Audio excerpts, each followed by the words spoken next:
سعودی عرب کی ایک عدالت میں ایک مقدمہ کا فیصلہ سنایا گیا اور قاضی خود رونے لگا۔ ساتھ میں جتنے لوگ موجود تھے سب کی آنکھیں بھیگ گئیں۔ آئیے دیکھتے ہیں مقدمہ کیا تھا، اور جو لوگ ہمارے چینل پر نئے ہیں وہ اسلامی واقعات کو سبسکرائب لازمی کریں۔ یہ واقعہ ایک شخص کا ہے جو ایک گاؤں میں رہتا تھا۔ اس کی 90 سال کی بوڑھی ماں تھی جو اس کے لیے اس کی کائنات تھی۔ یہ شخص بھی بوڑھا ہو چکا تھا اور غربت میں دن بسر ہو رہے تھے۔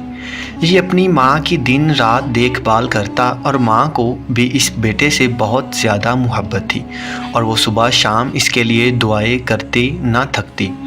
یہ شخص اپنی ماں کی خدمت میں سکون اور آخرت کا اچھا گھر دیکھتا تھا۔ سب کچھ ٹھیک جا رہا تھا کہ دوسرا بیٹا جو شہر میں رہتا تھا وہ اپنی ماں کو لینے آ گیا اور اس کا مطالبہ تھا کہ اتنے عرصے تم نے ماں کو رکھا، اب میں اپنے پاس رکھوں گا۔ اس شخص کے لیے یہ ایسا تھا کہ جیسے کسی نے جان سے بڑھ کر کچھ مانگ لیا ہو۔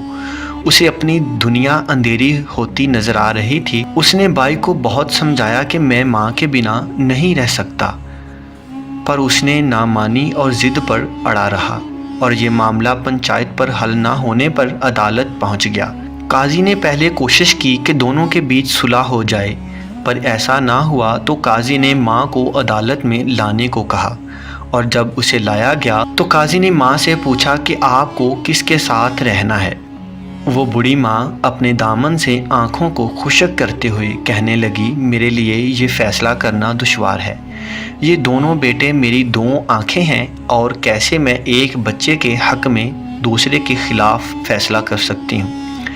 میرے لیے دونوں برابر ہیں۔ قاضی نے اس شخص کی مالی حالت، کمزوری اور اس کے بھائی کی حالت اور خوشحالی کے اسباب کو دیکھتے ہوئے چھوٹے بھائی کے حق میں فیصلہ سنا دیا۔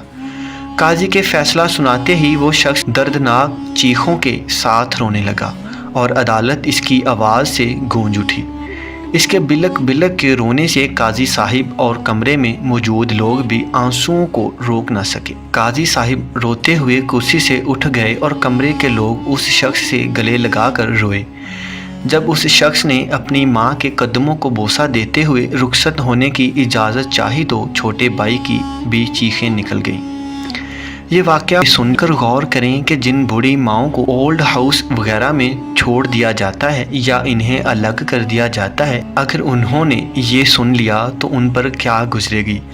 اپنی ماں کو فراموش کر کے بیوی کے ہر جائز اور ناجائز حکم کی فرما برداری کرنے والے یہ واقعہ سنیں اور غور کریں کہ اللہ کی عطا کردہ کتنی بڑی نعمت کو وہ فراموش کر رہے ہیں۔ خوش نصیب ہے وہ شخص جس کی ماں اور باپ زندہ ہیں اور اسے خبر ہے کہ یہ کتنی بڑی نعمت میرے پاس موجود ہے۔ اسلامی واقعات کے دوستوں، اس پیغام کو دوسروں تک پہنچائیں، دوسروں تک شیئر کریں تاکہ اللہ کسی کی زندگی کو آپ کے ذریعے بدل دے۔